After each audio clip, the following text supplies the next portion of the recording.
Come on, Mom. Why can't I go? Mike, you know the rules. So? So why do you have to keep asking?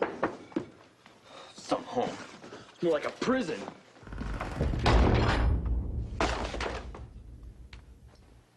Whatever happened to free agency? This is so stupid. What a joke. These stupid rules take away my freedom.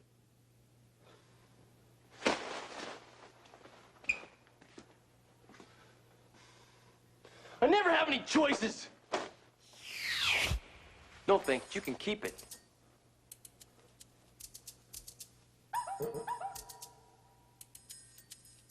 They treat us like babies, right? We never have any choices, right? We know what we're doing. What? Where'd you get my clothes? How come you have my face? We're us. Me, myself. The only difference is you don't listen half as much as you should. What? My point exactly. One example? Seminary class last Thursday. We were both there, but only one of us was listening. I listened. What did we talk about? The same thing we always talk about. And what was that? It was religion. You're kidding, right? Can you be a little more specific? Work with me here, come on. It was, I know, don't disappoint me, come on. The church. Thanks for playing. Try freedom and agency. That's it, free agency. I know I could get it. No, you missed it. I got it. Remember Brother Hanson said that free agency isn't a scriptural term. We've got freedom and we have agency. They're not the same thing. Look, let's try this again. Both of us this time. Come here, I want to show you something.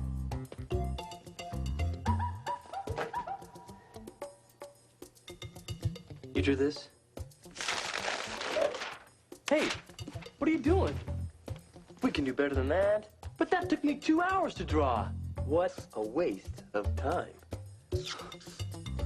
Take a look at this. We've got agency, and we've got freedom, and we've got captivity. Does this chart look vaguely familiar? Yeah, it's the one Brother Hanson drew, so?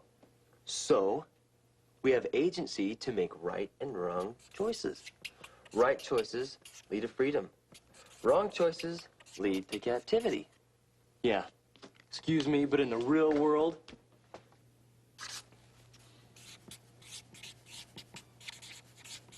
agency is the freedom to do whatever I want. Being restricted by a rule, that's captivity.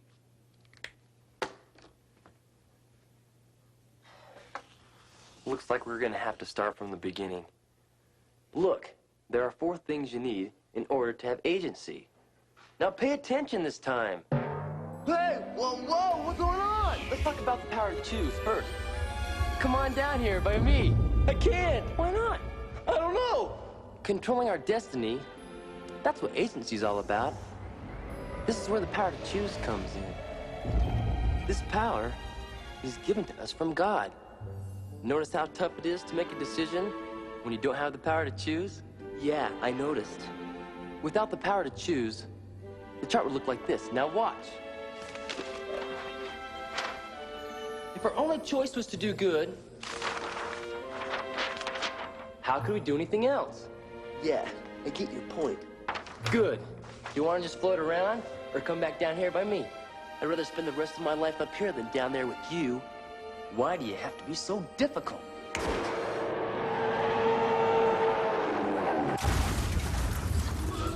Oh, Mike, I'm glad you dropped in. I could use your help. Oh, I suppose you think that's really funny. You stay right there. Don't move. Mike, will we take this up to your room, please? Please.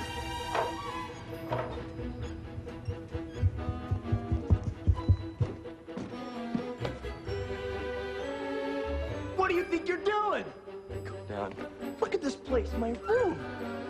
Where'd everything go? Calm down, nothing. You just dropped me out from nowhere. You could have at least landed me on my bed. And look at this hole.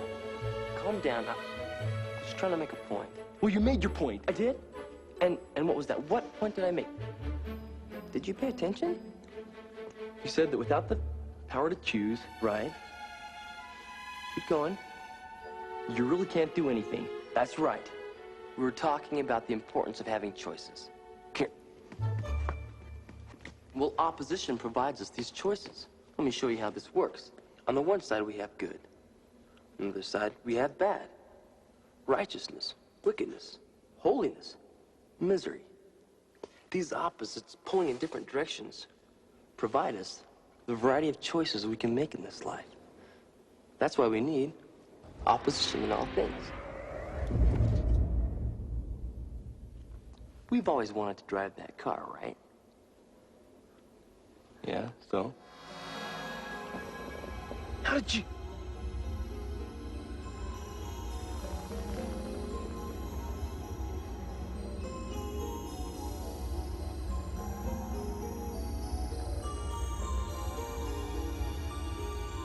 So, what are you waiting for? Let's go. Serious? This is a Ferrari. I know. Let's go.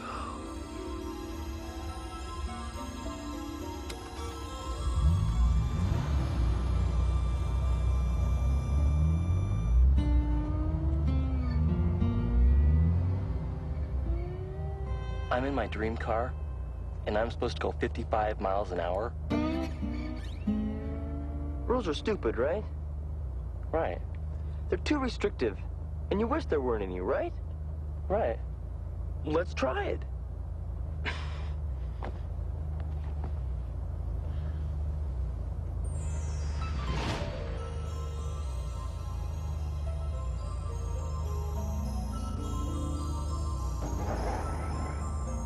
Are you kidding me? You're not so bad.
What was that?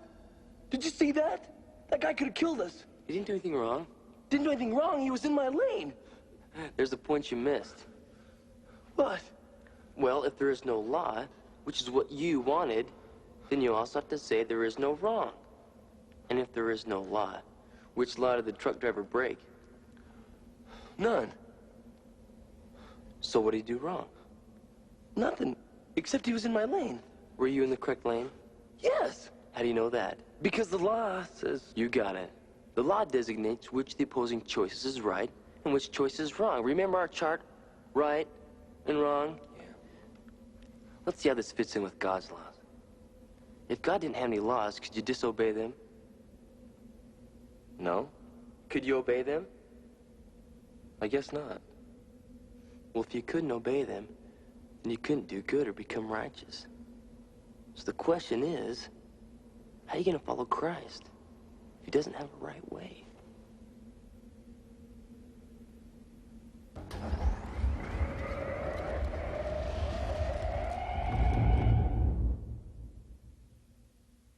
How come we never thought of that before?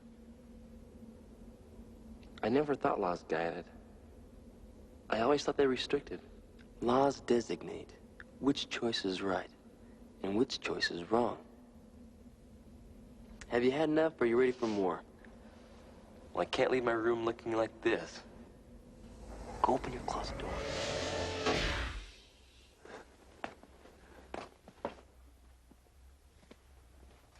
Go ahead, open it.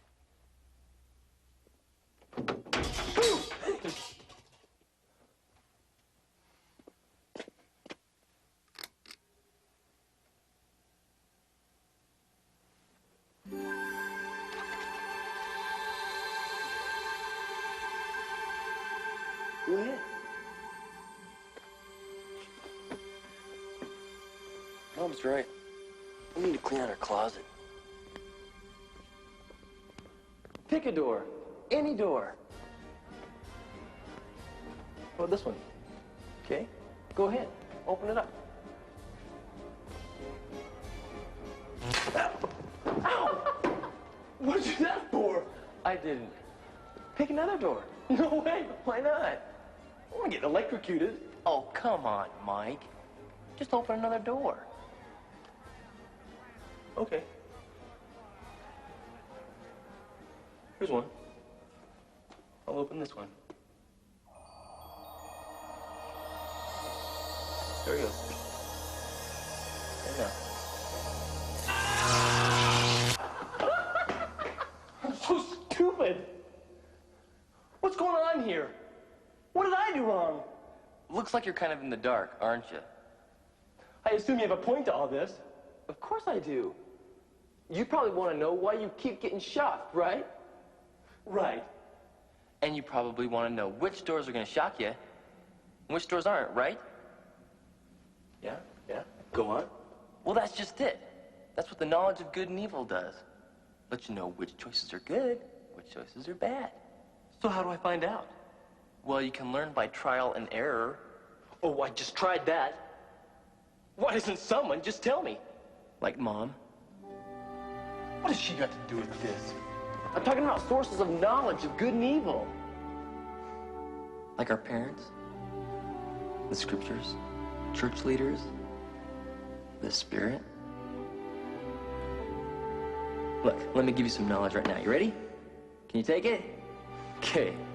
If you pick a yellow door, you'll be punished. Look at me.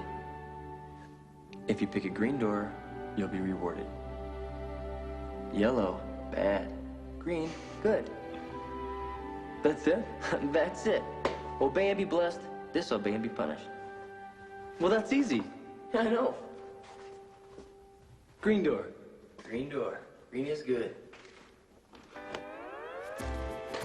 Kula Vinaka.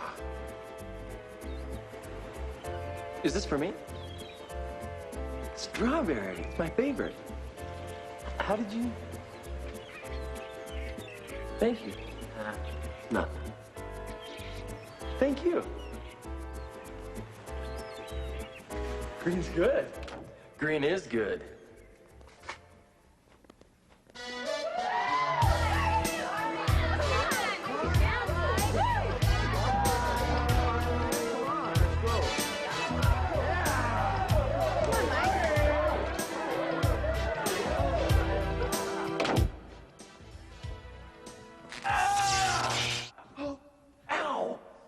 I thought you said that was easy. What? Fun's bad?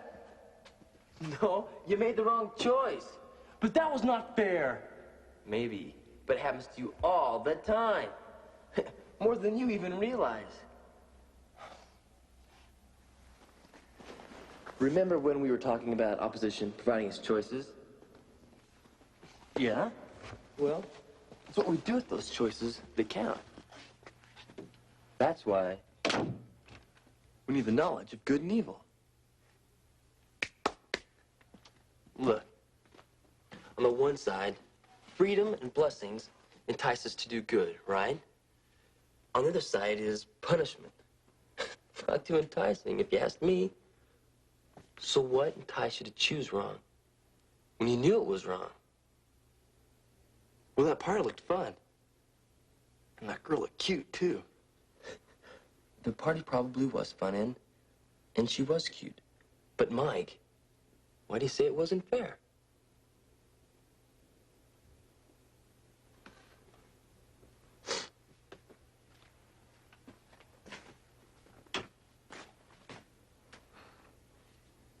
You used the party to get me to choose the wrong door. You tricked me on purpose. Exactly. Every day, Satan disguises captivity of wrong choices by enticements. Like fun or by hiding the consequences. Seeing beyond the enticements to the captivity. That's the tough part. I'm not sure I understand what you're talking about. Look. Remember when we cheated in Mr. Peterson's class? Yeah. What was the enticement? We cheated so that we wouldn't fail the class. Okay. How about the captivity? We never got caught. So I don't know. What are we gonna have to do to repent? Don't cheat anymore. Confess to Mr. Peterson. I'm not gonna do that. If I tell him, he'll flunk us for sure. Don't look at me. It wasn't my idea. Do you think it's gonna be any easier at the judgment? And what about our prayers that night? I don't think we said them. You're right. We felt too guilty. We lost the spirit. That's the captivity I'm talking about. I didn't think all this came from cheating. We got a lot of changing to do. What do you mean, we? But if you look at all the right choices, we've been able to retain a lot of freedom. Like what? Freedom from guilt. Our parents trust us because we don't lie to them. And we have a real understanding of the gospel. Yeah, like agency. Yeah, like agency. You said a few minutes ago, this place was like a prison. Well, look around. There's freedom. Remember those 4 things we talked about? In order to have agency, we need opposition.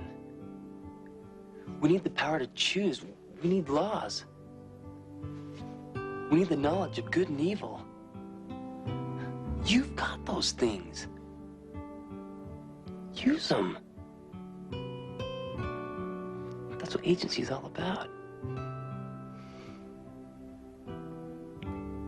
You know,